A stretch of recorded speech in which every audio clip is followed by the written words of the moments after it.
Policy, obviously marriage equality being the centerpiece, but also there was Don't Ask, Don't Tell, there were appointees.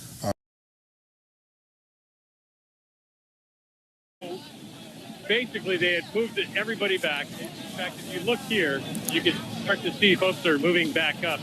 They're coming back into the area. Moving to the cars here. Second. And the protest is moving back up here. Straight across the street here at 13th and Tay, the police have set up a line right at the crosswalk. So are the protesters kind of boxed in? Are they boxed in right now? Are they moving? No, they can run down. There's another compression grenade. They're basically telling these protesters to move back. Let's move back up a little bit, guys. They basically push them back. They can leave. They can go down K. They can go either way on 13th. But as the protesters move back up, that's why we get the additional concussion grenade. Okay, David, thanks. Yeah, we'll stay on the scene. I know ABC's Kenneth Moton is also there. You've been there for a while. What are you seeing? Well, George, here at McPherson Square, we're just a couple of blocks away from the White House. Walk with me here because we've got an incredible scene of protesters who march from Union Station right here to McPherson Square by the thousands at this point. We haven't seen any arrests at all, but what we have seen is peaceful protests. We've seen singing. We have seen people marching, holding signs with different causes. This looks like a celebration here at McPherson Square, but I can tell you these people are celebrating their unity and the fact that they're united against the new president, Donald Trump.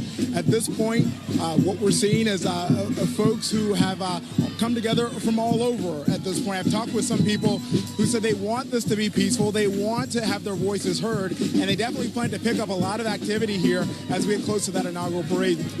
Is there some kind of a split, Kenneth? And you're that one, as you say, relatively cheerful, relatively peaceful right there. They're playing music between those and the protests going on out on 12th and K, where we saw that vandalism. You know what? I was at that vandalism earlier, and what we saw was there were people surrounding that Starbucks and that Bank of America, and we were there moments after they smashed through those glasses, and that's where we saw military, National Guard, police really converge on that area to try to keep the peace. We saw people scattering from that area, but we also saw folks who were just mingling around, taking pictures of that area as well after that. But police, they really are trying to keep a hold of this thing and follow those groups who are marching after maybe committing some vandalism. We saw a line of cars where glasses and windows were also smashed as well. So we know that police they're trying to keep a hold of this thing and keep the peace. But at this point, with these larger crowds, they're only seeing peaceful protests at this point. Okay, thanks very much, Kenneth.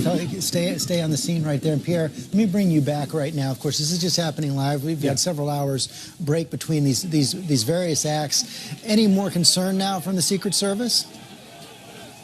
Well, primarily what they're trying to do, that group that David Curley is up there near, they're keeping a line of police in that area. It's being handled by the local police. And again, the primary goal is to keep that group away from the parade route. As long as they're up there, there's not as much concern right here in the command center right now. This is a local matter being handled by the police. But obviously, they're keeping an eye on it. Again, the goal is to make sure there's no more vandalism, and they're trying to keep that particular group, which in some cases have thrown items at the police, as well as the vandalism. They're trying to keep that contained to that area, which is several blocks away from the parade route. And we've seen presidents come down the parades, walk in the past. We don't know exactly what Donald Trump is planning on doing. Of course, the Secret Service #1 job is to protect the next president of the United States. What would it take for them to put new restrictions on the parade or say he's got to stay in the car? Well, again, they are in real-time communication with D.C. police. They are aware of everything that's happening. They're viewing a lot of this by video feed. One of the things that we know that they have the capability is that the helicopters are actually beaming the video into the command and control centers. Also, the agents in the field can look at the video as it's being fed in as well. So they will monitor that. That will help them make a decision whether it's okay for President Trump to get out of the vehicle. But again, that is always the heart and mouth moment when the president, if he decides he wants to get out of the vehicle, if he wants to do that, they have to make sure that everything is quiet around that particular area. Again, this is several blocks away, the area that Curley is in. We've just been informed that it's not affecting anything connected to the parade route yet. So again, it's a stay tuned situation here. And we see that police helicopter circling over Washington, D.C. right now. We're just hearing from the D.C. police that 95 people have been arrested. David Curley, you're still on the scene right there. What's happening? Well, we're seeing something being burned by the protesters about a half a block from where the police is. We're trying to make our way over there to try and... I don't know what they're burning. What are they burning over here? Let's go see what they're doing. And the police are still in line. We haven't had any compression grenades in the last couple of minutes, George. They basically, in the middle of the street, have piled up now. It looks like some newspaper, trash cans, and started a little fire here in the middle of the street. This is the middle of K. We have seen some throwing rocks. About 100 of the protesters have moved out toward the line. The rest are all hanging back here where you see this fire and now chanting their What slogan. are they chanting? No, Donald Trump is one of them. I'll let you listen for a second. Of course, they stop as soon as... Yeah, we can't make it out from here. Yeah. No, Donald Trump is one of the things they're chanting. There's another protest going on. Just you were speaking to them just 3 blocks away. We've got helicopters overhead. It seems as if the majority of protesters now are staying away from the police, which are still up here. So you saw the fire there. If you walk up this way... I'm surprised about that fire. The line of still here. We've not had any compression grenades for several minutes. Sorry, George? Yeah, well, and maybe I just didn't have a complete view of it right there, but it seemed like the police weren't taking any action against that fire. We saw somebody while you were talking, Yeah, here's the line of police. So we're 25, 30 feet, and you see about 5 deep of protesters here right in front of the police line. You see the police line through here? I don't want to get in the middle of this. This is where they've been lobbing the concussion grenades from into the middle of the street. And, I mean, this will give you a sense of what these compression grenades do. I mean, here's the residue from one of them. You can see a couple of pieces of brick, too. So when they throw these, you get a very good compression and some damage. But that's the situation right now, George. But then when you say compression grenades, but no tear gas, right? Using pepper spray. They've been using pepper spray out of canisters. So you have the bulk of the protesters right here, and here's the police line right at 13th. And in the last couple of minutes, between the last time I spoke to you, the police have been kind of sitting still. And as you can see here, probably 100 protesters have come up to the police line and are speaking to, not politely, to the police officers at the line. Okay, why don't you walk up there, get as close as you can. In the meantime, I want to bring back Pierre Thomas right now, our senior justice correspondent. And Pierre, what does this all mean for tomorrow as well? Of course, a significant march on Washington planned and protest march planned for tomorrow on the Mall. Permits have already been given out. Most of the expectations up until now have been that it would be peaceful. Well, George, I think this clearly will be used as intelligence. They now know that there is a contingency of people here to cause, vandalism and to do these types of acts. Again, this is the kind of thing the police say that they can contain and control because of the sheer numbers of law enforcement personnel that they have here. But make no mistake, they are taking this in, and they now know that this potential is there for people to, again, try to disrupt what has, by and large, been a peaceful event. Okay, Pierre Thomas, David Curley, Kenneth Moulton. Kenneth, you're back with the rally there on 12th Street. Anything new happening there?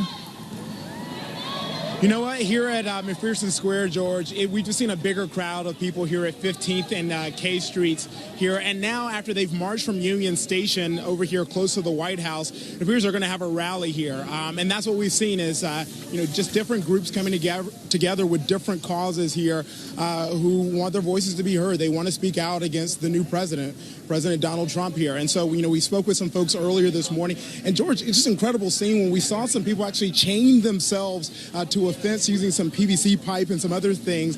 D.C. Metro Police actually came in and used an electric saw, to cut through that PVC pipe to unchain those folks who had chained themselves to a security gate to keep people from getting on the inaugural parade route. And so police were able to get those people out of there and get supporters in, get them through security. And so what we're seeing now is right now people are really coming together to centralize and then get back over to near the parade route to get as close as possible, Pennsylvania Avenue. Take another look here because things are just really growing here. McPherson Square is a place that's on a normal D.C. day. It's just folks, maybe sitting on benches. This is the command center pretty much for many of these groups like Disrupt J20, Disrupt January 20th to come together. They've got medical stations set up. They've got even a legal spot set up. Some things that we've seen before when the Occupy movement. And so they've really come together here. D.C. police, all Secret Service, a lot of law enforcement are just surrounding this area, keeping a watch on this. We're very close to where David Curley is located, and we're seeing just different spots of protesters. And so there's certain points where they all come together after marching. But this group here marched from Union Station near the Capitol and marched down somewhat parallel to Pennsylvania Avenue because we know that security perimeter set up so that they can't get really close to Pennsylvania Avenue where the parade will happen. And so those folks who are marching down here, we know now they're organizing, they're getting back together, they're regrouping because we're going to see a lot of activity here this evening. And on that point, we want to put up a map right now to give people a sense of how close those protests are to the parade route. Right there. There you see the U.S. Capitol, the White House in between. That's the parade route right there, that yellow line. And the protest site up above that, about 3 or 4 blocks away from the parade route. As you heard Pierre Thomas say, the goal now of the police is to keep that contained as we take a look at the parade route right now that Donald Trump will be on in just about an hour or so, maybe a little less right now. And, the number of protesters, Matthew Dowd, still dwarfed by the number of supporters out there in the mall on the parade route today, but a pretty stark tableau, pretty stark illustration of the kind of divisions we've seen in this country all through the last year and a half. Yes, I mean, we've seen an exercise in emotions throughout the 17 months of this entirety of the campaign, and it's existed on both sides. The people that are strongly for Donald Trump are very emotionally, very connected to what he wants, and the people that are against him and don't want him are very strongly and passionate emotionally. I think that everybody accepts the idea of peaceful protest, George, and I think it's a right of the Americans. It's part of the Bill of Rights and how we do it, and it's powerful. But when it turns violent, I think that's when it becomes exceedingly problematic, not only from obviously breaking the law, but if you want to accomplish a message, doing it violently is not going to help. The closest analog I can think of right now, I think of a couple, Mark Updegrove. You had, of course, some protest after the election of 2000. George W. Bush also lost the popular vote there. Also, some echoes of Richard Nixon in 1969. Yeah, that's exactly right. Protesting around the Vietnam War. You had 2 very different candidates in 1968, Hubert Humphrey and Richard Nixon. Richard Nixon really represented the status quo as far as the war was concerned, although campaigned around a secret plan to end the war. But the war very much divided this nation. In 2000, of course, it was about the contentious 2000 election and the controversy around how the results were settled, George. And Mayor Stephanie Rawlings Blake of Baltimore, you've had your own experience handling protests in the wake of that Freddie Gray death. I absolutely have, and when I'm looking at the screen right now, it's very troubling on so many levels. You, as a mayor, as an American, I respect and sort of protect the rights of people to free speech. But when you see that things are getting destroyed and know that the people of Washington, D.C., who didn't vote for, he didn't win in Washington, D.C., so you know that they're the ones that are going to have to clean this up. And I'm praying for the first responders and hoping that they stay safe while providing a space for people to be able to express themselves. Tom Yamas, you were with Donald Trump all through this campaign. There were often protests at his rallies. He seemed to feed off of that. Oh, that's right. And this is nothing new for President Trump. I recall one really horrible protest in Chicago. You remember where the demonstrators actually took over the rally, and President Trump never made it to the stage. They ended up canceling the event because there were so many demonstrators. And then later in Southern California, I remember being in a rally in San Jose where protesters were beating up Trump supporters as they were coming out. It got so bad at one point we had to sort of lead Trump supporters towards the police because mobs of people were surrounding them and striking them and striking their cars. And then, of course, in San Diego, where his motorcade had to pull over and they had to sort of cross a wall, if you will, into the Trump rally there. I can tell you this, President Trump, if he sees this, is not going to be happy. This is something he's not going to let slide. He probably doesn't know about this at this point because I don't think they would have briefed him on this, and he's still in the lunch. But once he enters the motorcade, and if he can watch television at all, because you know how he loves to consume television news, and I'm sure he kind of wants to watch some of the coverage that's happening right now, he's not going to be happy with this. And on top of that, of course, he is always defending law enforcement. He is always siding with law enforcement. So I wouldn't be surprised if he or some of his supporters, his inner staff, tweet about this later today, George. And Tom, on that point, based on past experience, he may not be happy with us even showing these protests. Oh, for sure, because this is going to be his day. This is a historical day. This is about his election and his inauguration and how he's going to change the country. And just the mere fact that we're spending time covering this, which we have to, because these are protesters and they're obviously somewhat close to the parade route, still blocks away. But, I mean, these are some violent and graphic scenes we're seeing right here. And from the other protests that I have seen, throughout the campaign, some of these images compare with those, George. I mean, especially those images of the police, of the Washington, D.C. police sort of kind of storming the protest line and those, and the pepper spray and all that. I mean, yeah, this is definitely getting a little bit more intense than some of the stuff we saw in the campaign. And we have the Washington, D.C. police on the line with us right now. Thank you, Tom. Interim Chief of Police Peter Newsham with us right now. You think you got this under control? Relative to the entire incident that we have here, we have thousands of protesters in the city. We have a small group of about 200 are creating a problem in a small part of our city right now, and we will get it under control. And one of the good things about this particular event is that we have enough video in the event that we don't get the people who have come here intent on creating problems in the city. We'll have the opportunity through investigations to go and make sure that they are held accountable for this. You confident now the parade route is safe? The parade route, it is safe. The images that you see, anyone who knows our city, that's several blocks away from the parade route. And in the past 24 hours, have you come across any kind of credible threats related to the inauguration festivities? Have they washed out? Or are you still chasing them? What's going on with that? Yeah, we haven't had any credible threats for the inaugural period. None have arisen, since we were planning for this thing. So with regards to that, we're looking fairly good. That is some good news. Chief Peter Newsham, thanks very much for joining us. I know you got a big job to do today. The parade now going to happen within the next hour. We're going to take a quick break.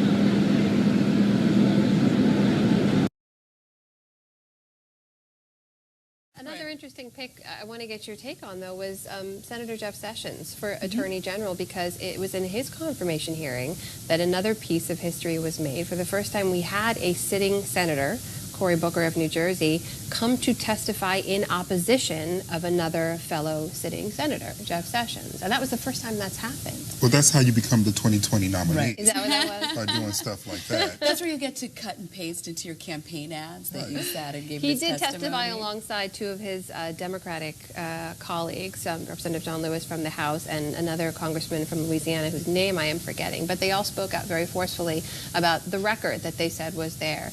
That wasn't necessarily what they think, or that they are fearful of what Senator Sessions will do in the future, but they're fearful of what he won't do, and that he hasn't prioritized fighting for the kind of equality across different communities in America that they think that job demands. Which, could have been expressed on the other side of that hearing desk when, senators have their chance to grandstand and give the nominee a big speech and a lecture and a scolding, which typically happens.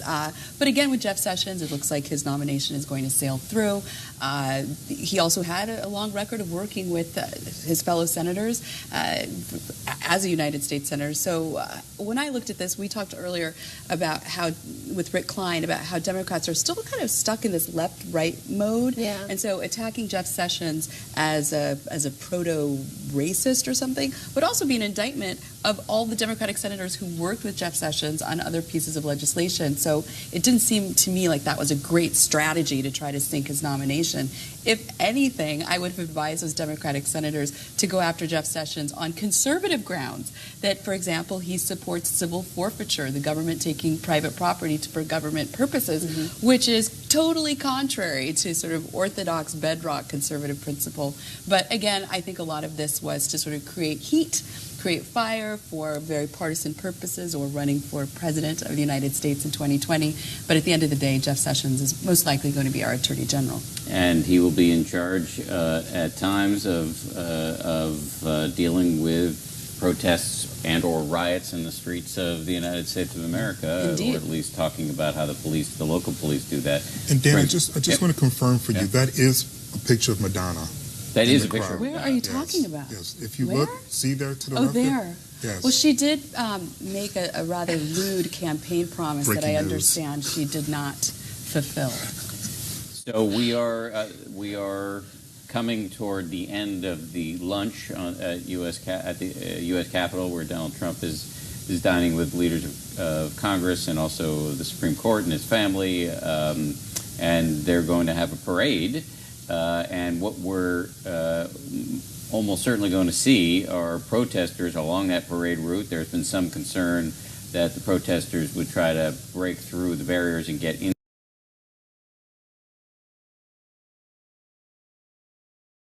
To give the new president a photo of his swearing in, and also the flag that has been flying above the Capitol grounds today. And, you know, the president hasn't spent much time up on Capitol Hill, doesn't know most of the members and senators you cover every day all that well.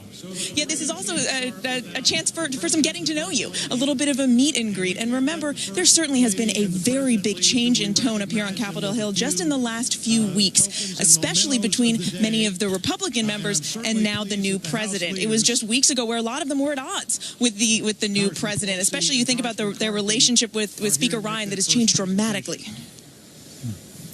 And I think we're seeing inside again, there's Kevin McCarthy, the Republican leader of the House. It's only fitting that our first meal is here in Statuary Hall, because this is the very first chambers when it came to Congress. It is, to me, my favorite room, because sitting right back over there by Father Sarah was a young congressman who served one term, who I believe was our finest president, Abraham Lincoln.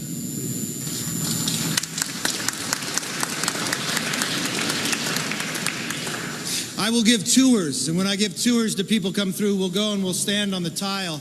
I'll tell them to stand at that exact spot of his desk, and I tell them to look back at that clock.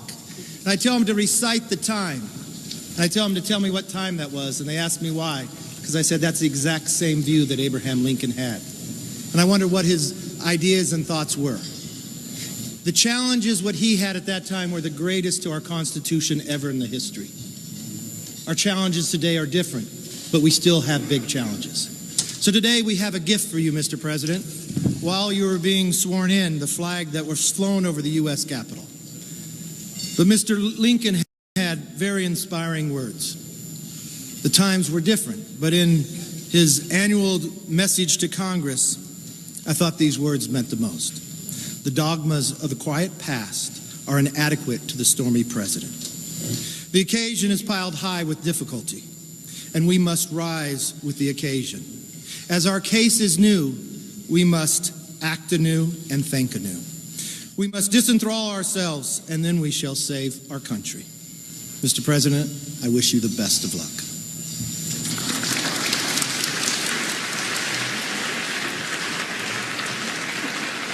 Now the Democratic leader, Nancy Pelosi. Mr. President and Madam First Lady, congratulations on the inauguration. The American people pray for your family and for the success of your administration. Following up on the history theme that Mr. Blunt so beautifully started us on this morning, and Mr. Schumer continued, and I follow our House Republican leader, Mr. McCarthy. Yes, in this room, this was the original chamber. Lincoln sat there, and here we are gathered today in that old House chamber where Lincoln served beneath the same clock that Lincoln heard ticking, but under the gaze of Cleo. Mr. President, right up there above that door, the muse of history, Cleo.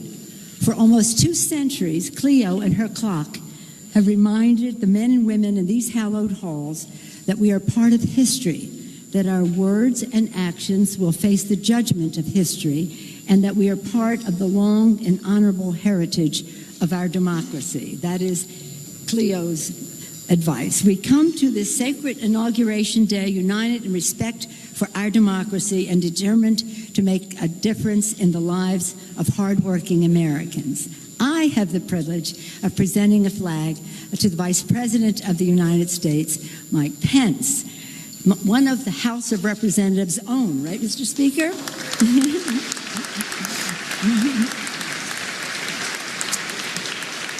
We know that Vice President Pence is strengthened by his faith, by his family, and by the foundation of experience he built here in this halls. I told him, Mr. President, he knows the territory. He knows the territory. It is now my honor to present one of the flags that flew above the Capitol today to the Vice President of the United States, Mike Pence. We pray for you, for your beloved wife, Karen, for Michael, Charlotte, and Audrey, all of your family. God bless you, Mr. Vice President.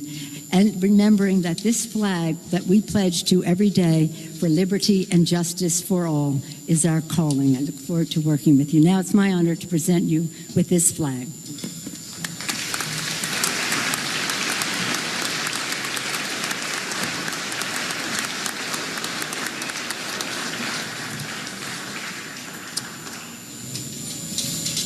Well, those of us who served in the House or still serve in the House think the Senate is never quite as quick as the House. But maybe when it comes to photographs, we are. And my good friend Chuck Schumer is going to come and make that presentation.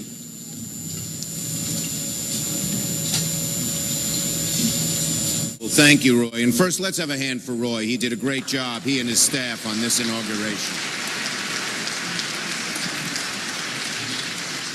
Now, Mr. President, earlier this year, Iris and I were truly blessed.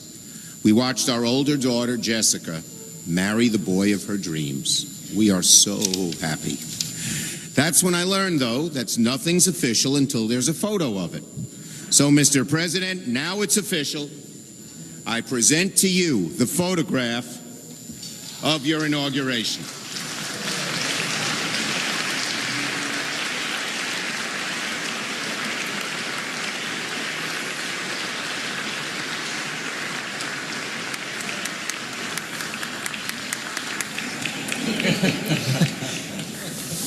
Interesting relationship there. Senator Schumer, President, actually know each other fairly well, both New Yorkers, of course. We've talked about working together, talked several times on the phone, then had very tough words for each other in public.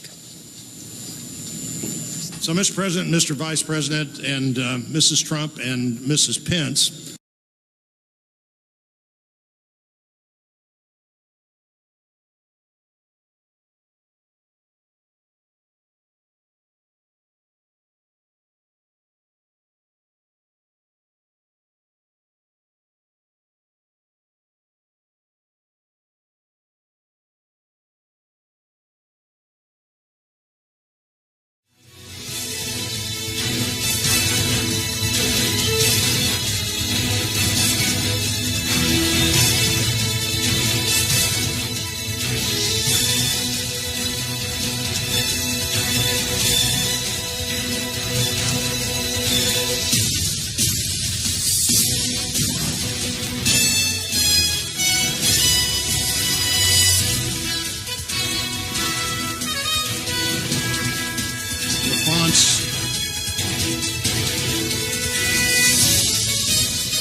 Timothy Carter was the designer, the glassmaster Peter O'Rourke.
Mr. President, may you find every success in the years ahead. May you unite our country behind a common vision and renew the promise that makes our country so great. Hear, hear.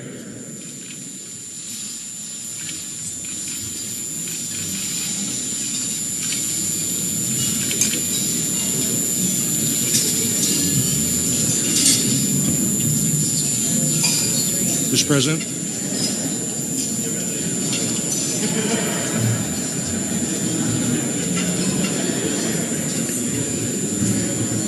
Thank you very much, Mitch and Paul and our great Vice President.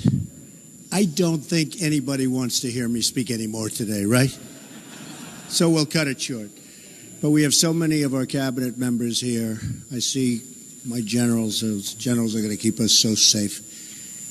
They're going to have a lot of problems the other side. They're going to look at a couple of them. These are central casting. If I'm doing a movie, I pick you, General Mattis, who's doing really well. Even Chuck likes General Mattis, right? And General Kelly. And we had a very interesting talk. Kiddingly, he thinks we're doing great at the cabinet level, but we're going to do just fine.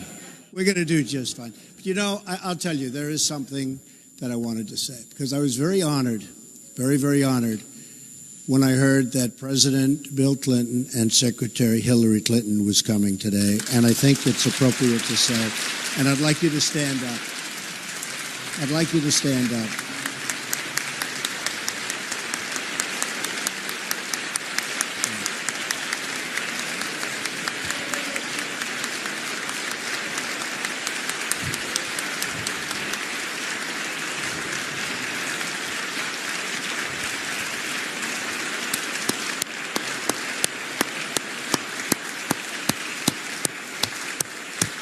And honestly, there's nothing more I can say, because I have a lot of respect for those two people. So thank you all for being here. And we're going to have 4 great years, hopefully, of peace and prosperity. We'll be working very, very hard. Our cabinet's lined up and ready. I know eventually Chuck's going to approve them, I'm sure. I really believe that. And we're all dealing together. We all want the same thing. We're all good people. Whether you're a Republican or Democrat, doesn't make any difference. We're going to get along.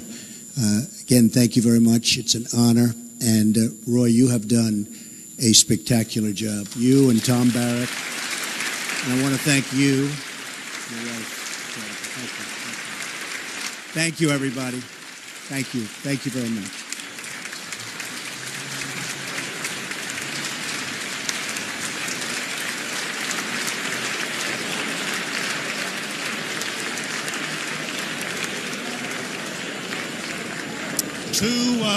Two quick final things. You can remain standing if you want to. Shh. So quickly, 2 things we need to do as we leave. One, just to mention the gifts, the mementos of this event. There are some note cards and a really great box put together by the government printing office, but the note cards representing all 3 branches of government and identified with this event this day were done by a St. Louis artist, a friend of mine, Ed Fisher. There's a pen and a letter opener in there, a little business in Cape Girardeau, Missouri. John and Debbie Ortman at Ortman Woodcraft did that, mostly made out of fallen trees. And then there's a piece of anti-glass that would be, again, dedicated to this event and appropriate to put anywhere on your desk or in your house you want to put it. And to close the event today, Father Conroy, the chaplain of the United States House of Representatives.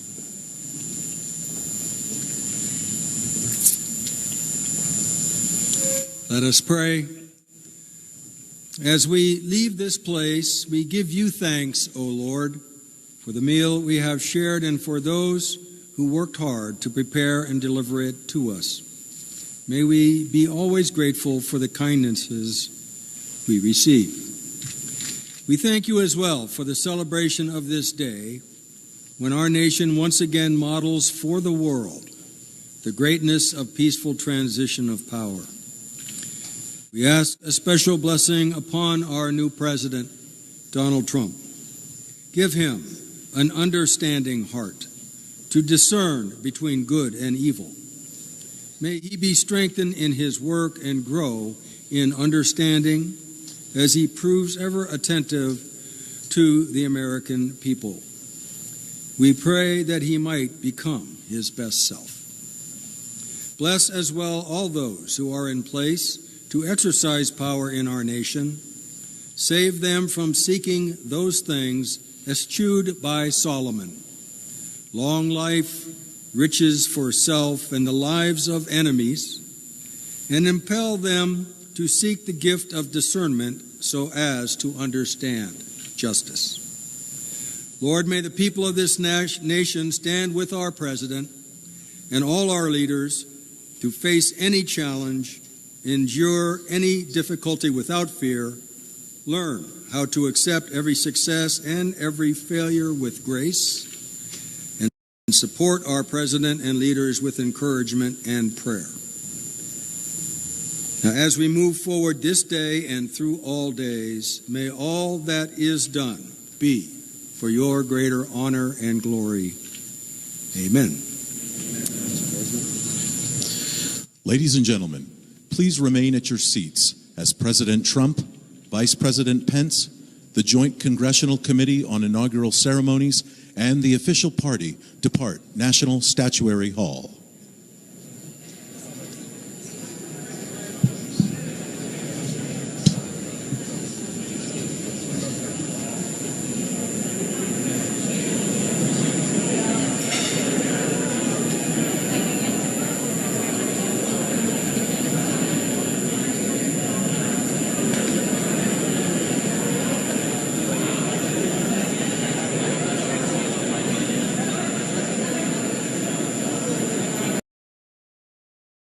Blocks from the White House that are definitely not happy about the new president that will soon be occupying it.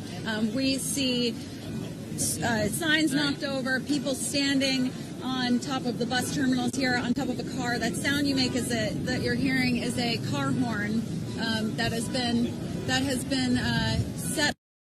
Protesters here. You're also, I can smell it, and you can see a little bit a trash can that's been turned over and is on fire now. You might be able to see between these people's legs here, and you can see the smoke rising, and you can definitely smell the trash that's burning.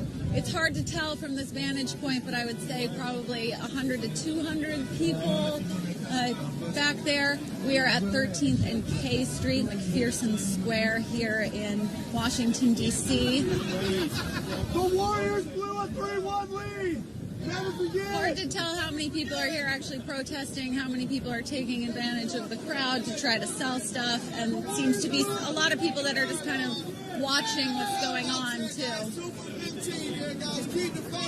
But there's a number of people who are dressed all in black. They were pulling bricks up out of the road earlier and throwing them, taking armfuls of these bricks out of these medians here and taking them off. So not sure what they're planning to do with those. But definitely some people who are very unhappy here. And it looks like there's more and more smoke now at this garbage can that's been lit on fire. So not sure what else is burning here. But I think it might be. What a police state looks like. You can't provoke fires in the street. Yeah, like that's so not fair. I should have. Isn't that enumerated to me in the Constitution? Hey, now we know what they were doing with those things. Remember when we were watching the bar? We were the fuck they doing? They're trying to set them on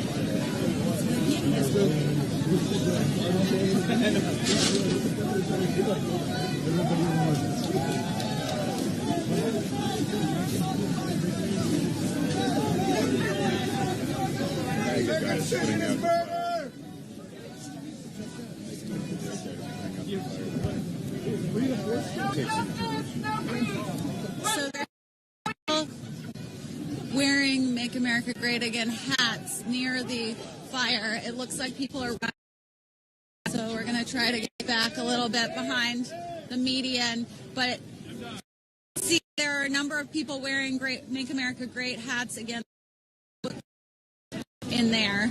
So it looks like there might be a little bit of tension here between Trump supporters and these protesters. Pull it out of the backpack. Yeah. It is smelling more strongly now, so I can't from here tell exactly what it is, but I can see a number of knocked over and smoke coming from, and it's smelling more sour right now than it was just a minute ago.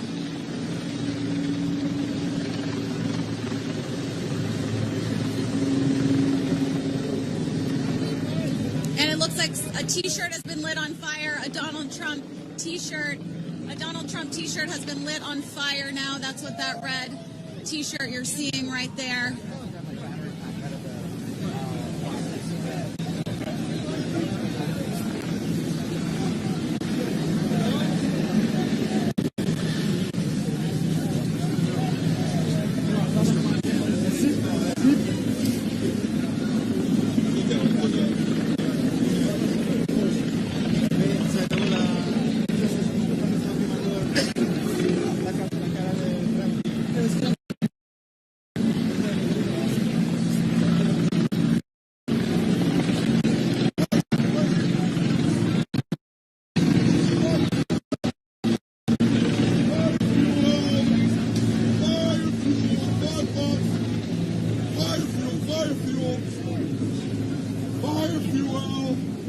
$5 a pop, fire fuel right here, guys. Fire fuel, fire fuel, fire fuel, fire fuel.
Like a few hundred that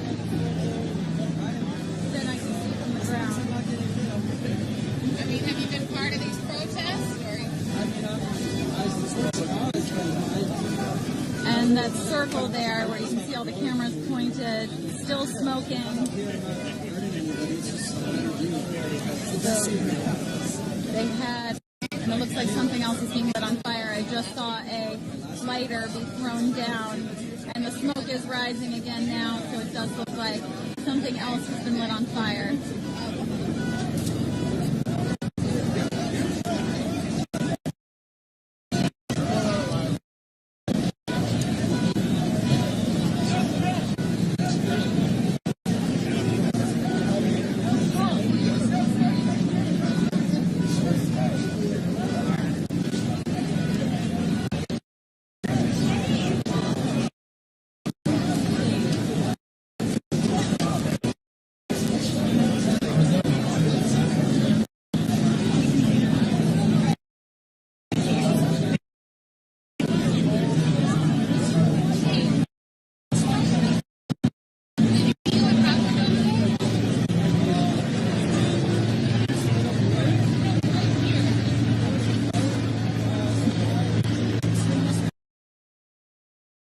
And along this parade route, if you look down this way towards the White House, you'll see a lot of red hats and red, white, and blue flags supporting President Trump.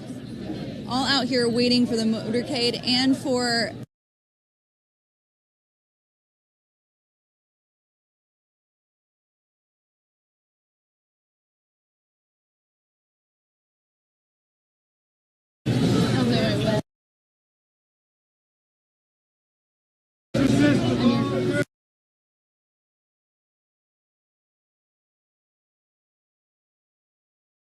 You're out here to support President Trump? Yes, I am. What do you think about this little area here, this protest? I think it's all American. I think they have a right to protest. And so what made you want to, where did you come from? Well, I'm from New Jersey originally. I live in Manhattan, Florida. Oh, so same stomping grounds as our new president. As our new president, that's correct. Do you ever run into him on the street? Yeah, I see him around now and then, yes. Now you're going to see him around D.C. I hope so. I hope so. What made you want to come here today and support him? I think it's a wonderful opportunity. It's a time in history, and I think the country's very lucky to have someone like Donald Trump. And have you been waiting out here all day? No, I got here about an hour ago. Oh, that's not too bad. Just as the rain's starting to kick in? Exactly. Maybe you'll be on time. And what you're hoping to just see the motorcade and the parade? That's correct. And then what are your plans for the rest of the day? Go to one of the balls tonight. Oh, well, that should be fun. You got your tux ready? The cleaners right now being pressed. Perfect. Well, thank you Thank for you chatting very much. with us. Thank you. And so we're going to stay here until everything starts. As you can see, they keep chanting and then stopping and then chanting again, waiting for the president. As you know, he will come down this road, so he will have to see all of these people as he makes his way to the White House. And this is along the parade route as well. So we'll leave you guys with a little bit more of this protest right here, and across the street, Trump Hotel with Trump supporters. For ABC News, I'm Serena Marshall.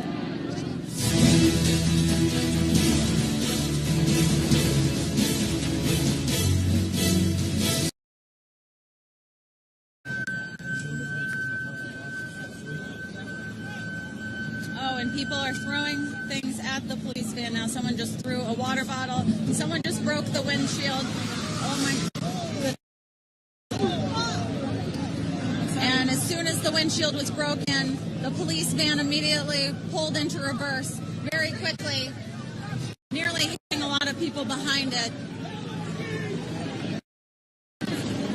Someone threw a water bottle from this side. Not what exactly was thrown to hit the police window, but as soon as it was hit, as soon as that police window was hit, the officer just immediately pulled into reverse and started going back.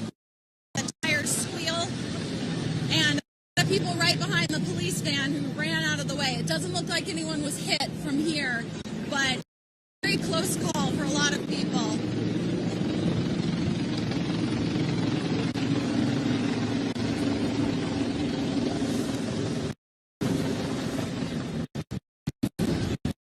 Sure exactly window, but definitely through the passenger window of that police van and dead.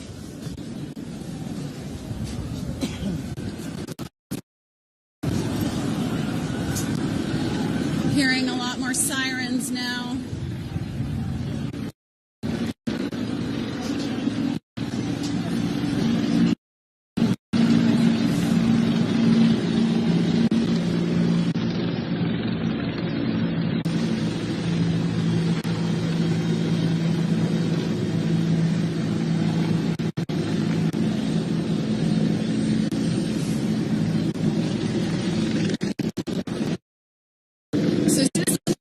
Drove away. A lot of people towards it and towards the street have been blocked off. But now it's looking like people are once again gathering over where those trash cans were knocked over, and still a little bit of smoke rising from there. So not sure where to really gather again.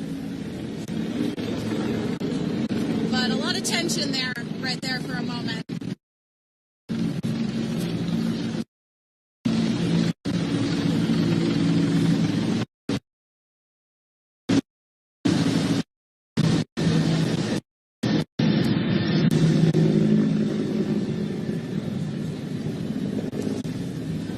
Can see there's a tree up here too.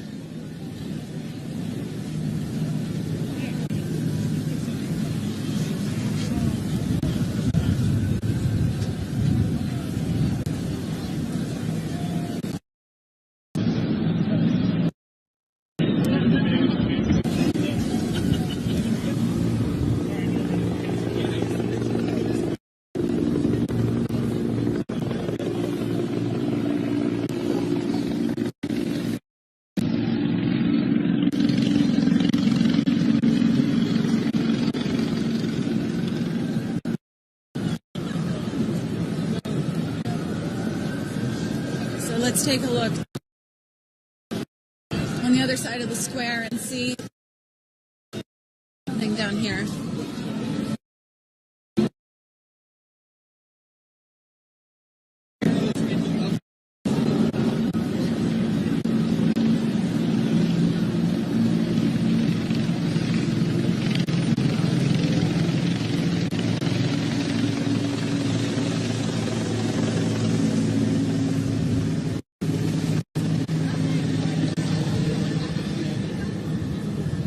So people now here in the middle of the intersection on K and 14th as well. They had this street between 13th and 14th blocked off already, but it looks like people now getting into the intersection here as well, where traffic was previously going through.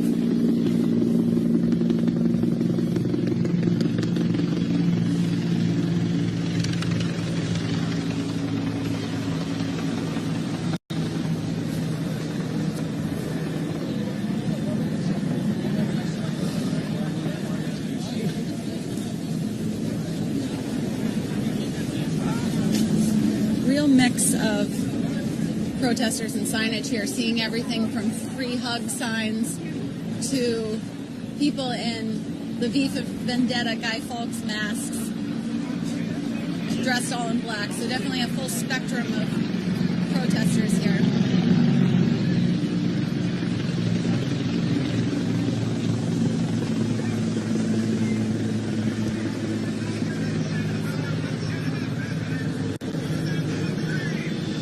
So here we're looking at a line of U.S. Army blocking this road onto the parade route. And then another level of SAM trucks beyond that too. So we've got this first line here and soldiers all lined up. And then another level of SAM trucks behind that as well. So let's get a little closer, you can see the line here.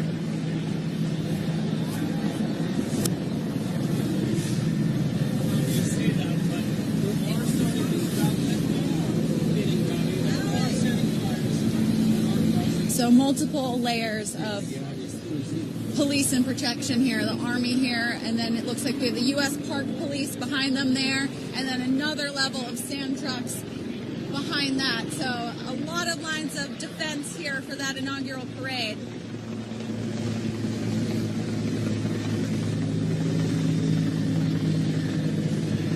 Yeah, we saw there's a square block that was on. It might have moved now after that ambulance thing.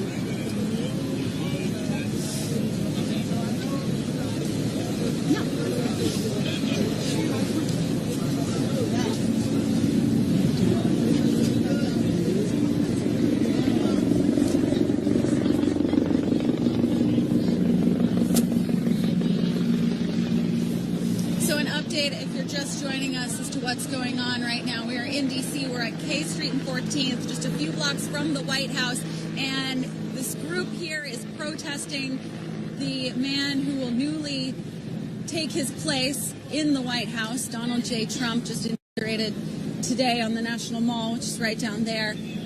Right now we're looking at multiple lines of defense protecting that parade route. Army here, the Park Police behind there, and then SAM trucks further down the block. Here in McPherson Square, this park here, all along K Street, protesters have been lining this street. We saw them with trash cans that have been knocked over and lit on fire. We also just witnessed a little bit of a tense clash between the police and protesters as a police van drove into the crowd here. And the crowd started throwing things out at a water bottle, and then on the protesters' side on the left, on the driver's side of the car, someone threw something that broke the windshield of that police van, and the police officer immediately backed up quickly to this intersection here. People diving out of the way to make sure they didn't get hit. So a little bit of tension here between the police and protesters. Just a few blocks from where the inaugural parade is going on.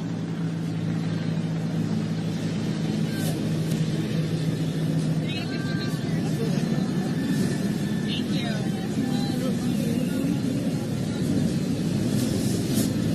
you. Should we take a little walk and go? Let's take a little walk around and see what's going on down here again. So this...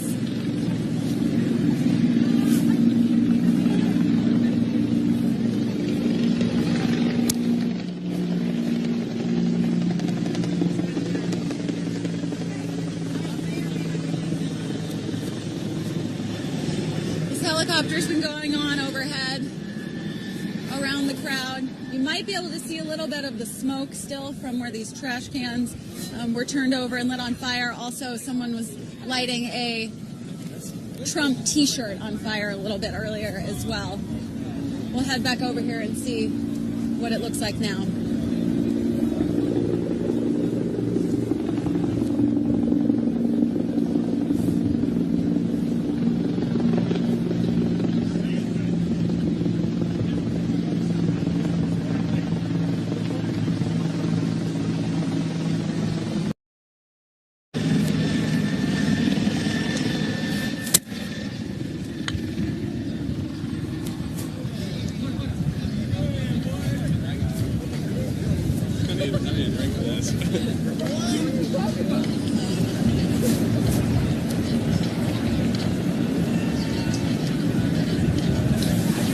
Like, I hate them both, so I might as well roll the dice with Trump. Okay, the luncheon is over, as we saw. Now the congressional leaders and soon the president will be exiting the Capitol on their way to back to the White House and to review the parade that is about to begin. There's Kevin McCarthy and Speaker of the House Paul Ryan, the top Republicans in the U.S. House of Representatives. I wonder if he's going to the football game on Sunday. You think that's what they're talking about? See his Green Bay Packers. He's a huge Green Bay Packers fan, so always tweeting Speaker about Ryan. it. Speaker Ryan. Yes. Do you know what? Every time I see these gentlemen, though, I think about the journey they have.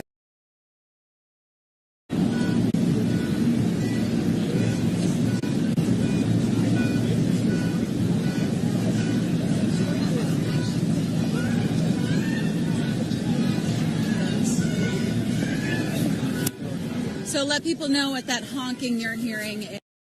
There's a car over here that people were standing on top of. It looks like the trunk has been opened.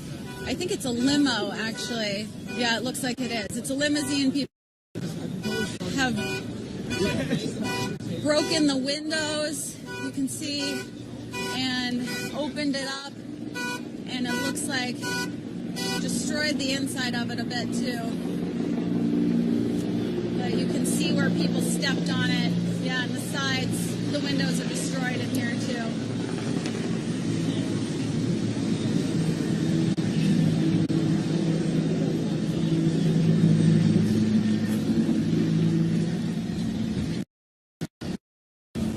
Not sure who this belongs to, but you can see it looks like someone's got a flare, some sort of smoking device up here also.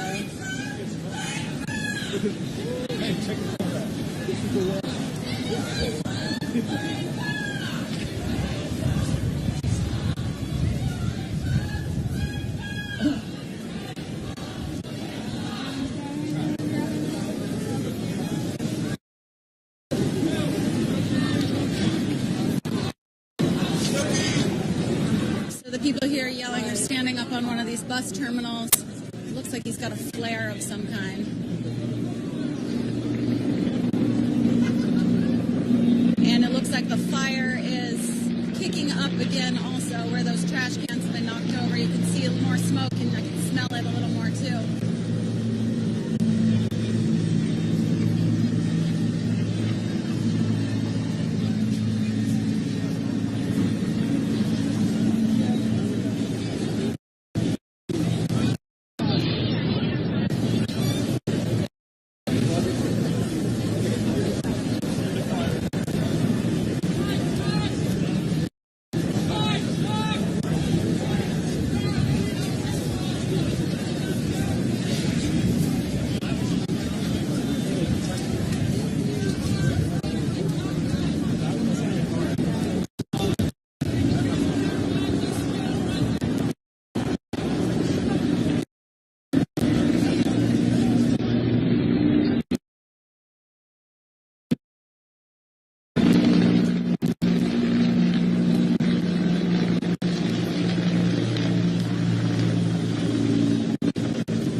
going to continue down K Street and see what it's looking like a little further down.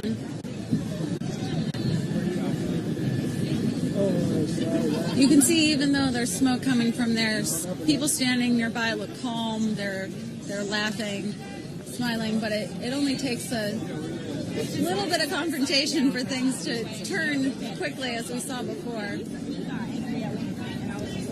They pulled me away. I was literally in the middle of people that were trying to about. So it looks like there's now, in addition to the trash cans, a couple of newspaper boxes here that are also burning. You guys interested in the story? Actually happened in all pepper spray. I have a live video. I want to put it out there because CNN is reporting live that we caused the pepper spray itself to the damage to property. But I have a video that proves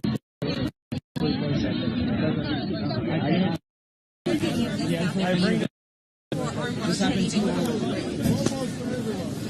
I can't email you, but I can give you my Facebook and you can look at it on my Facebook.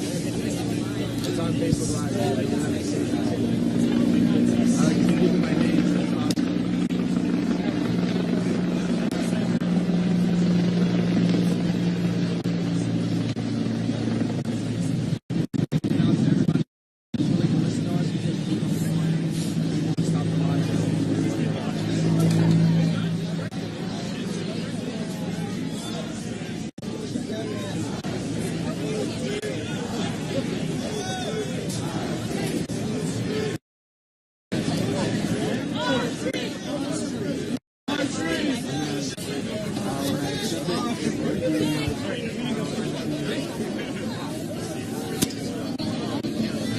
This one right here. It's 1 hour and 7 minutes long, but the video at the end shows you exactly what happened right before we all took pepper spray. Awesome. I appreciate it so much. I really want the truth to be reported on. That there may have been a few around here that were damaging property, but the majority of us is using it for over 7,000.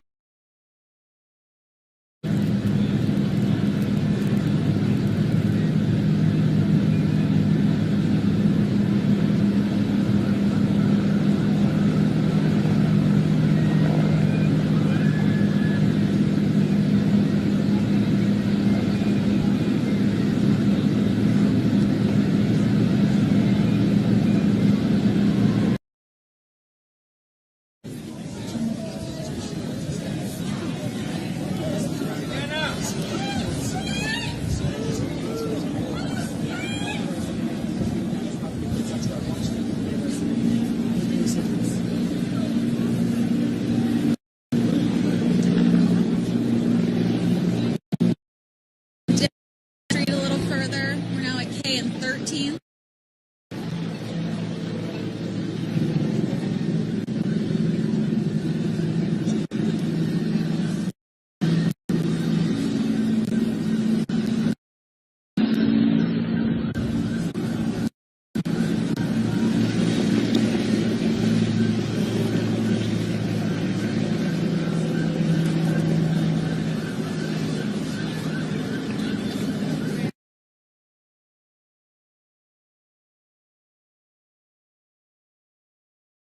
Phones up. Not sure what's going on there, though.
Remember,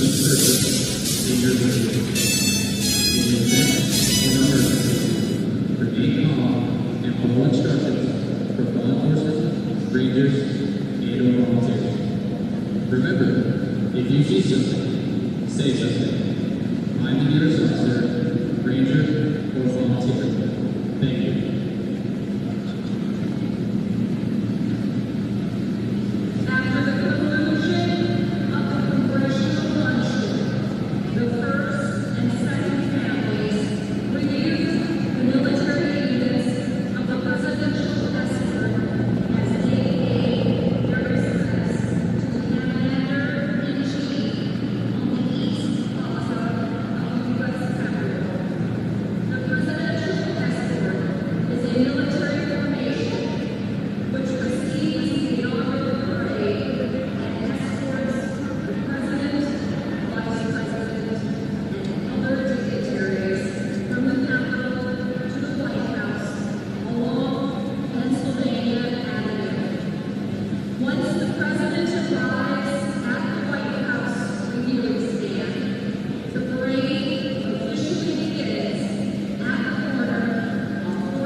We are just a few blocks from the inaugural parade, so we have been seeing Trump supporters walking up this way and interacting some with these protesters.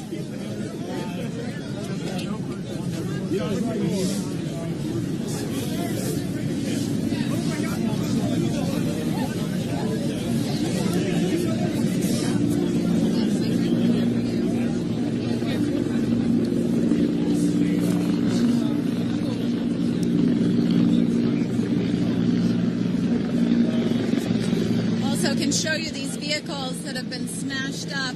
Earlier when we first arrived, we saw people standing on top of them, setting off car alarms. So there's a Suburban here with the window bashed out, and a limousine here where the windows have been completely destroyed, and the front windshield has foot marks on it.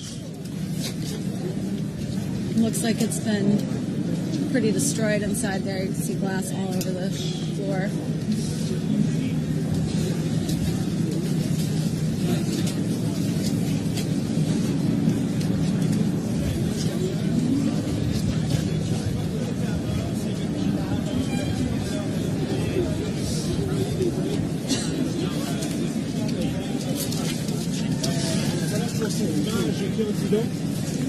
Symbolise aussi un peu la rage que le centre américain sa accession de Donald Trump pouvoir. Tout ça a lieu juste en face du building de la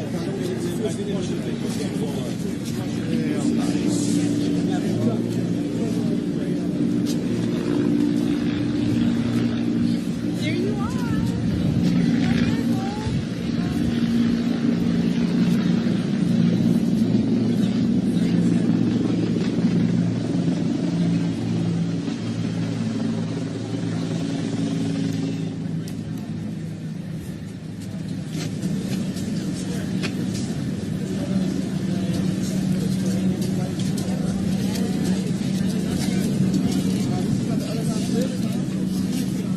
See the glass underfoot here from the windshields.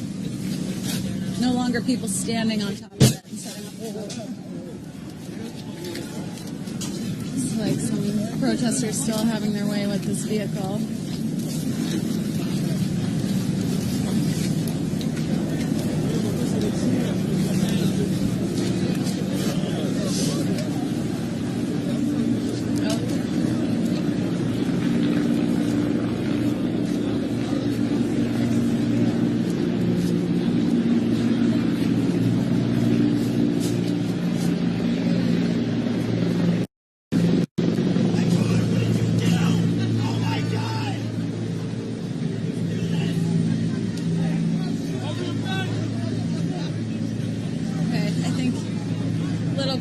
Trying to get some attention there. He's still there. He's decked in. He's decked in.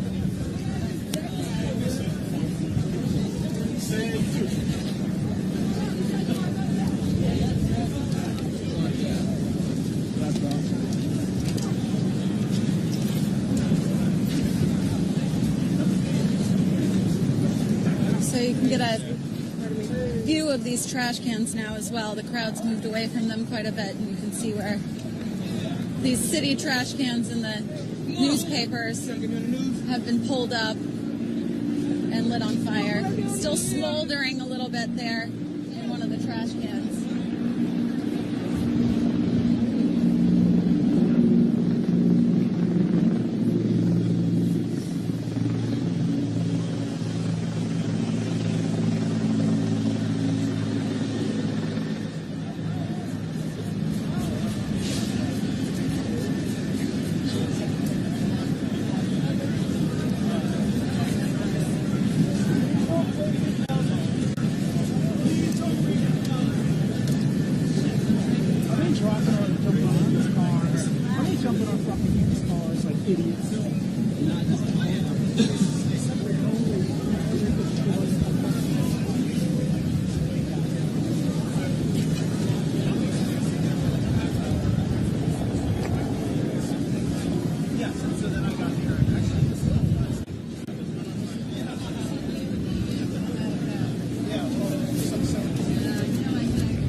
Let's move along a little bit here. It looks like the majority of the people have moved away from there when we first arrived.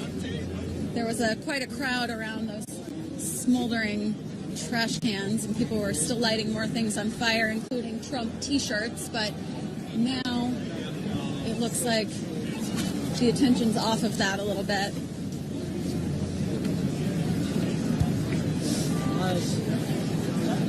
Yeah.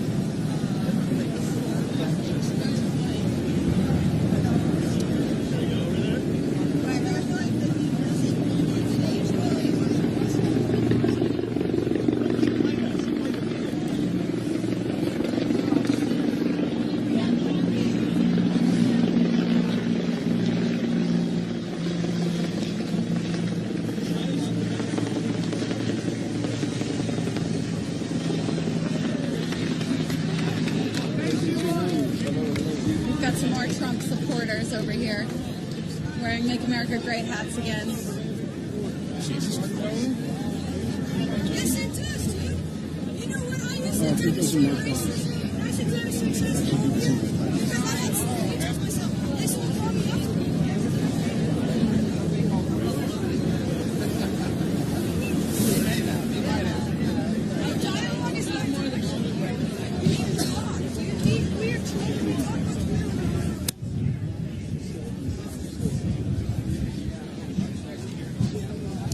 And some more sound coming from over by that limousine. Sounds like they're bashing something again. When we were walking away before, they were pulling glasses, like drinking glasses, out of the car and throwing them on the ground and breaking them. But not sure exactly what they're doing now. You can see a couple of young men climbing on the back.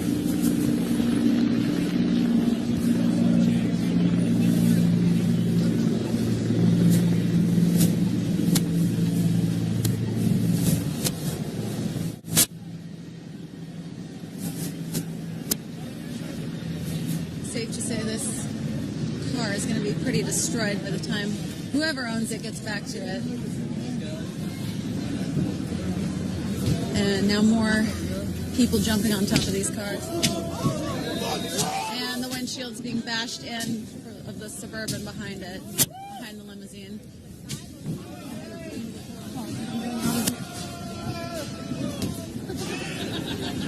And lots of people with cell phones filming and egging them on.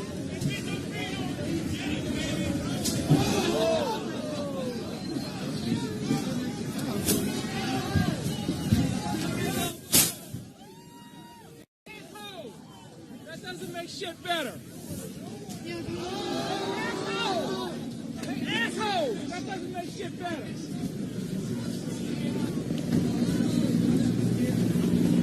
Asshole! That doesn't make shit better.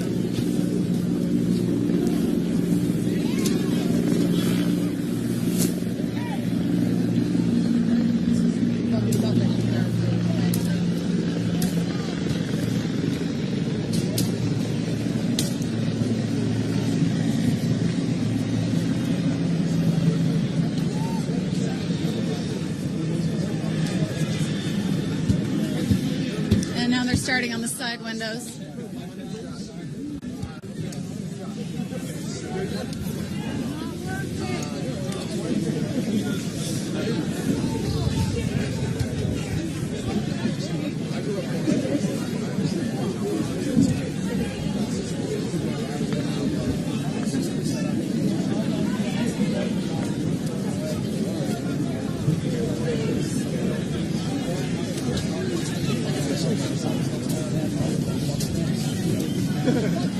That's Fox News' car, you guys. You guys.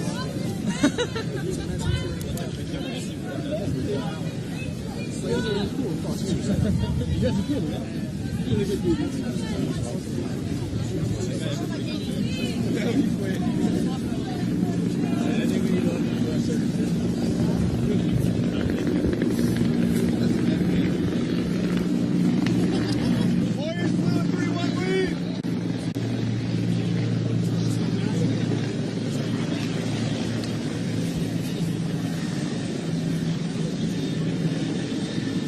So at this point, not sure whether the people bashing in the windows here are actually protesting or taking advantage of, you know, a little bit of a crazy situation, a half-destroyed car already to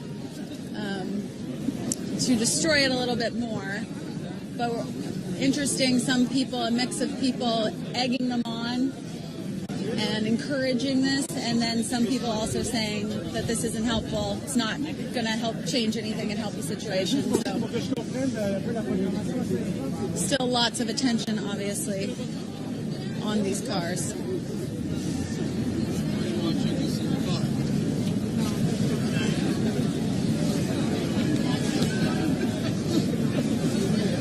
Yo.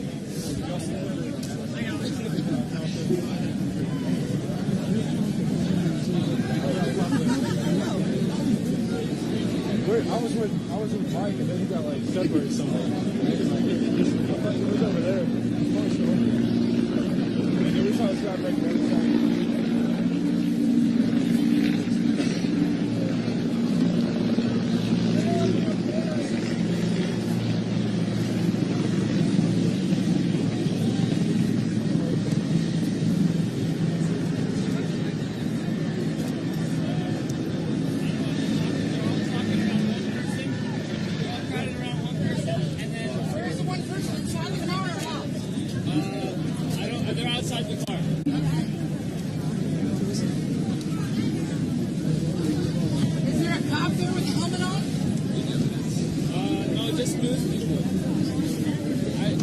Hey, fuck Trump.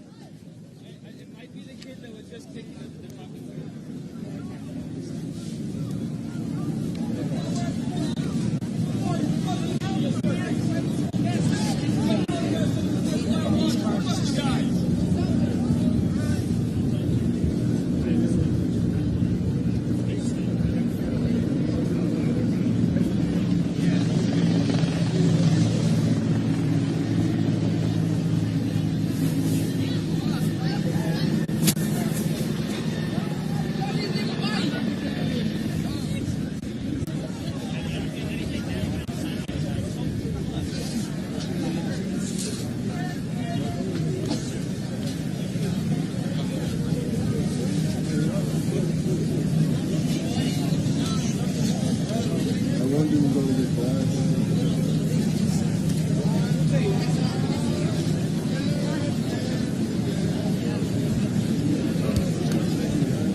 And I think we have a couple more trash cans about to be lit on fire over here.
and throwing them into this trash can here. So I can see 2, I believe. There goes another one. So there's at least 2 Make America Great hats in there right now, burning.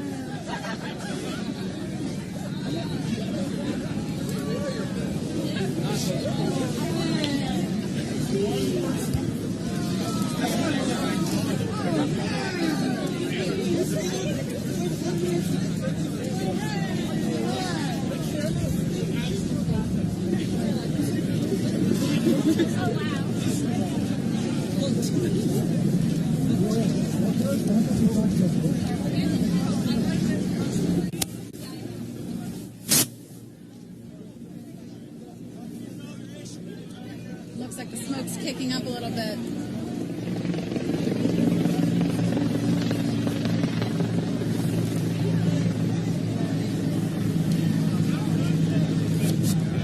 Looks like here comes another Trump hat.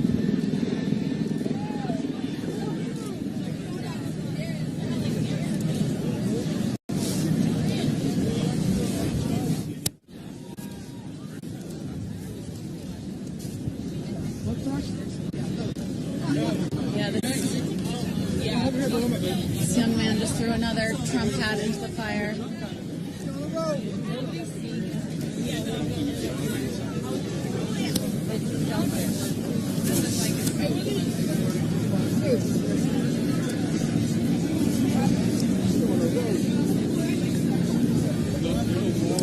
Here comes another one. Not sure if this has become some kind of game, grabbing the hats and throwing them in here, but seeing people running off and returning with hats.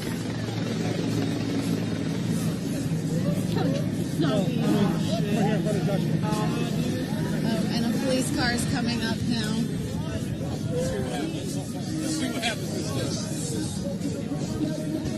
Police car just drove through the crowd on the side here.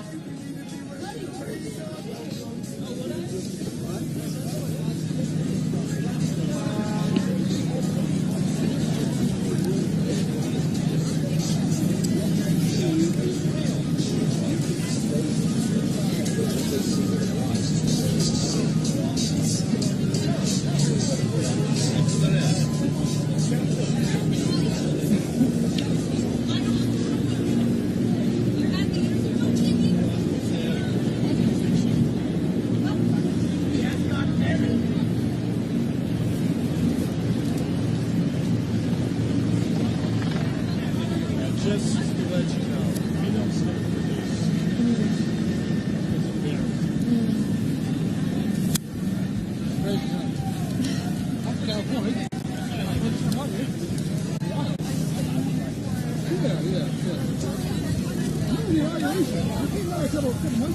our son, he was sick, but we just figured we'll still kind of take it in the but here's the inauguration. We'll have to get them to eat, they're going to be great, and I keep on, so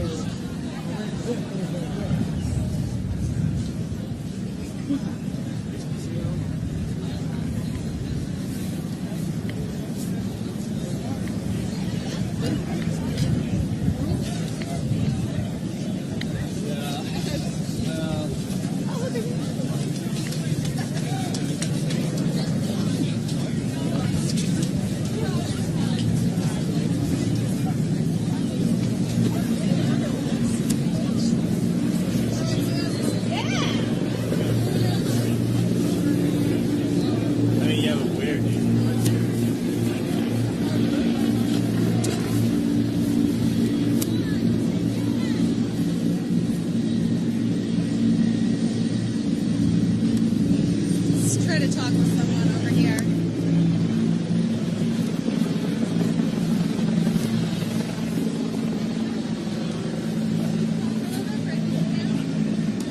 We're actually live streaming now. So we were just chatting a little bit before. What's your name, sir? Philip. And you said that you came here from California. Correct, yes. But you came for the inauguration. Correct, yes. And so how did you end up here, and what do you think of this? So we left the inauguration to get some food, attempted to go back in for the parade.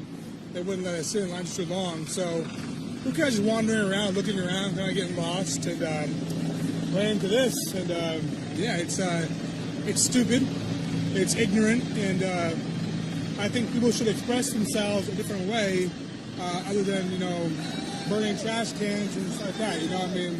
So when you say it's stupid and it's ignorant, you're not necessarily talking about. You're not necessarily talking about all of the protesters and what their beliefs are, but you're talking about the tire burning here. Exactly, and yeah. the car smashing. No, exactly. People here are saying Trump's racist stuff. They don't even know the man's middle name. How are they going to say he's racist? As a young black man myself, I'm for Trump. I'm for what he stands for and stuff. And I don't agree with all of what he stands for, but I agree with some of it. Make America great, giving us, jobs. Being from California, jobs are scarce out there. So, it's not always about race. People should just kind of put that aside for a minute and, But it doesn't seem clear from what's happening here, like with these fires and with the cars, that the people that are throwing the tires in here, you can't really tell what they're protesting exactly. I think it's, people are upset, people are angry, but I feel like people just, some people aren't smart enough to realize and to know how to do things, protesting the right way. You're not being heard when you're doing this. You're being a vigilante. You're being, you're being violent. This is not a way to get Trump to listen to our voices and what we want. This is just, he's kind of, we're looking like him right now. People are saying he's this, he's that, he's a bigot, this and that. Well, look at us. Not us, but look at people that are burning tires, burning property, breaking into Bank of America. What is that going to do for you? So you're not against protesting, not even against protesting Donald Trump, just against the yeah, I'm against this violence and this no need for burning stuff. Yeah. Cars being lit on fire. We should. It looks like.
Kenneth Moten reporting from Washington, D.C., where we are on the inaugural parade route. I want you to take a look right now.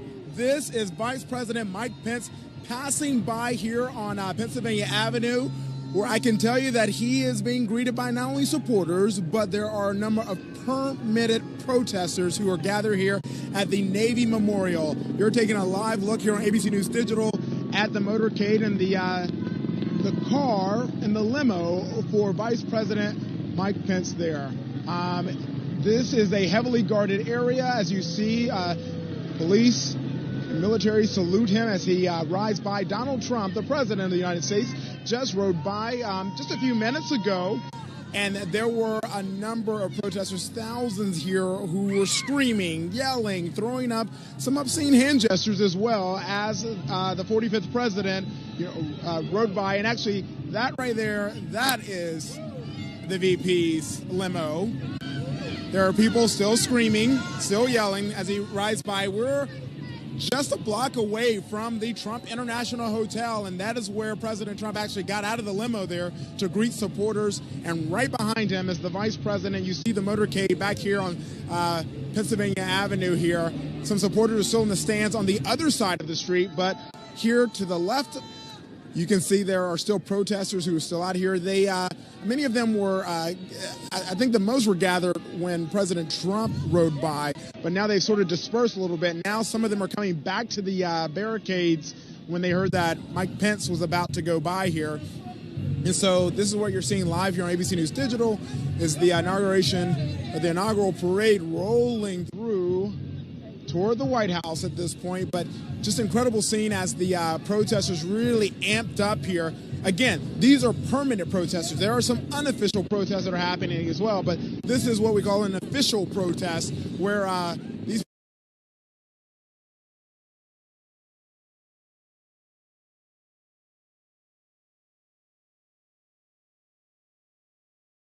demonstration that's happening here.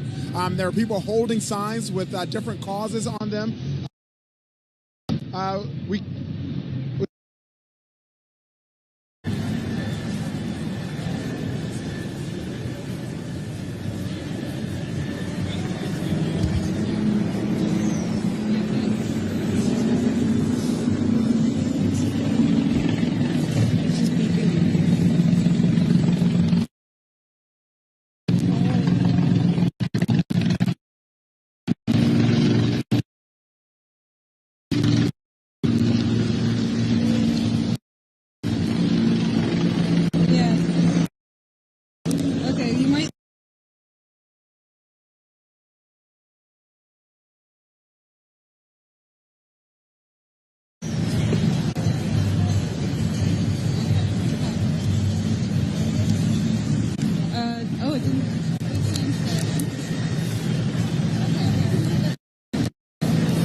flashbang grenade.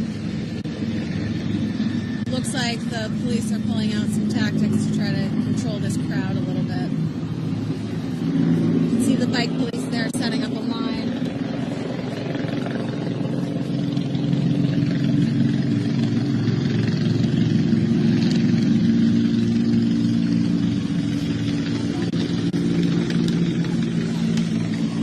Same police right here with the riot shields.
Two bangs and some smoke. You can't tell if it's tear gas or just sound of and seeing flashes too. Yeah, because it's looking like now that the police have been pushing people off of K Street, everyone's kind of congregating down at 14th and K in the park, and it looks like things are getting a little bit heated.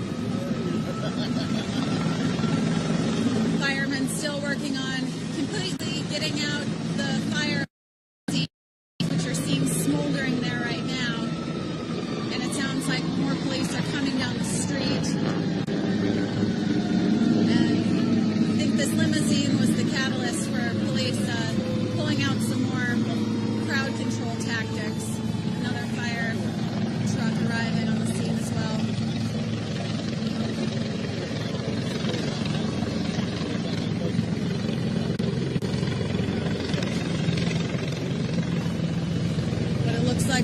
majority of the crowd has now pushed down closer to 14th and K.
Shields, but still attached to it. Sorry.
Over on the west side of Square as well. And you can see more police coming up from the south side. They've already got the north side of K Street and 13th barricaded by bike cops. And now we're seeing more law enforcement coming up to the north between I and K.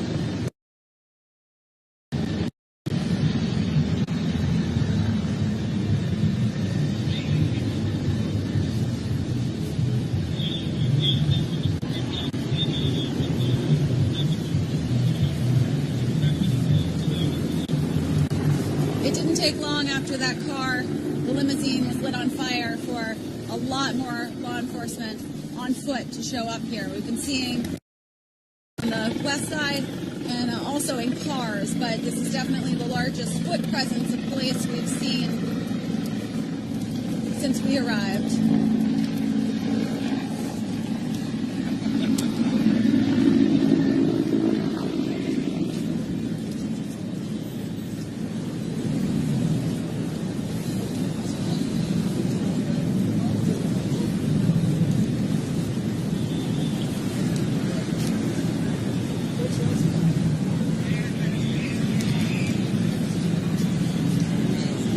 And it smells terrible out here.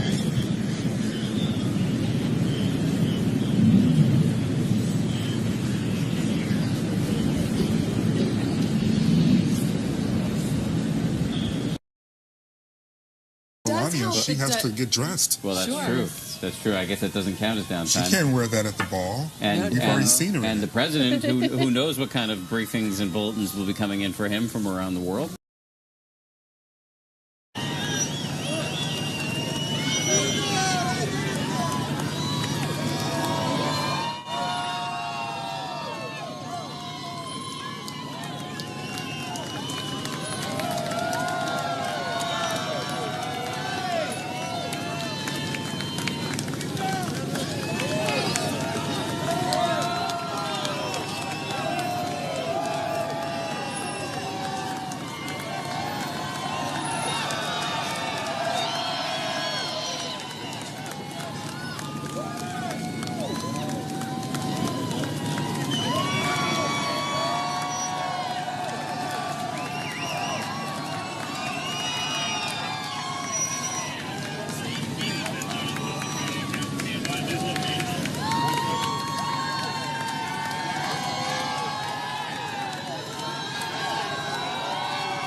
So we may not end up seeing it, but there's a naked guy there. Oh, that's what they're taking Dan photos of. Harris. That's usually my job to spot the naked guy. Well, you know, you're having an impact. I didn't expect to see that. I was watching it over your shoulder. I don't know if viewers can get a sense. I didn't expect to see it, and yet I tried to direct the camera. Yeah, well, I wanted to over share it. everybody what I can't unsee, but I don't know if the viewers can get a sense of the room we're sitting in. We're just surrounded by all these video feeds. So when my colleagues are talking, I can see it over Amy's shoulder. There's a whole wall of video feeds over there, and I just saw somebody's butt. Out of and all those decided to video call it out. Toshio, That's right? what Yeah. you saw. It's not a party until you have a streaker. Let's face it. He wasn't even streaking. He was just kind of standing. Just standing. Yeah. It was crowded. Everyone enough protests in their own space. way. There's the new vice president with his family, waving to the crowds as they prepare to watch the parade. Well, it looks like this asymmetrical look is really in for inauguration 2017. Well, asymmetrical what? Well, you see Yeah, you see Pence's daughter is there's the wearing sort of hemline there. The hemline. Ivanka. Yeah, I'm with you. Yeah. I've seen it. Elsie, did you notice that little I fashion did. detail? Is that I fierce? did. I think no, Not it's just fierce. coming back. Gotcha. Yeah. Wow. Okay. What? Noted. Hey, also worth noting, business has already gotten underway on the Senate floor. We might slide this in so you can see this over on Live Channel 8, I believe. Senators there on the floor debating President Trump's nominees. So Are they? business already underway. The seats are empty. Is he just talking to himself? Here He's is talking another to somebody. dirty little secret. Oh, The tell Senate us, floor Amy. is usually empty. Amy. Yes, it's not like in the movies where they're down there having these, Aaron Sorkin lied intense to debates. us. No, it's usually empty. He's the majority leader giving a floor speech. So we're being told actually they're going to vote on two of the nominees, on General Mattis, who's the nominee for Secretary of Defense. They're voting and today? on General Kelly. Yes, in just a few minutes actually Okay. they're expected to vote. General Kelly, who is nominated to head the Department of Homeland Security. And they're expected to be confirmed. They are. These are two. Yes. These are two of the nominees who sort of had bipartisan support and praise. Right. These are Yeah. guys who come in with very strong records. They haven't said anything controversial, or done anything particularly offensive to anyone. So Qualified. Just another. So that should be characteristic. coming up. If you want to watch that vote, if you want to see how that goes, that again was on Live Channel 8. Meanwhile, we're keeping an eye on the motorcade here. Did they get back into the car?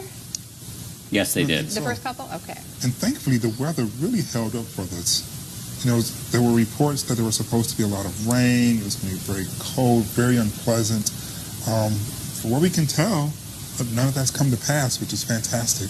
Well, let's ask Ms. Goody Two-Shoes here, who studied our briefing book with such intensity. Mhm. Want to fill us in on It's a some of the quiz. history of inaugural weather? Wow. I have to. Did I stump you? I have to admit. You didn't read that I part? do not have a weather card. Okay, don't. I think I I have don't. one. Wow, Do you have Ingrid. one?